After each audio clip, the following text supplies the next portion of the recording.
ठिकाणी होईल तिच्यापुढे साक्षात लक्ष्मी सीता या नावाने प्रसिद्ध होईल. साती बहीण सरच्या बाबा वृषभानुवंशाची पत्नी होईल. तिचं नाव ही वृषभानुला कन्या होईल. तिचं नाव राधा या नावाने प्रसिद्ध होईल.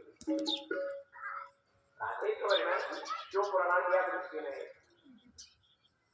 तिघी जणीला भेटलेला शाप त्याच्याची जी एक ठिकाणी त्या ठिकाणी वृषभानुवंशाची पत्नी होणार आहे.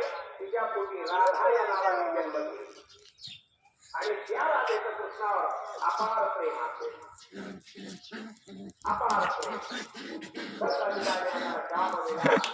ज्या आनंदी झाल्या म्हणजे त्याला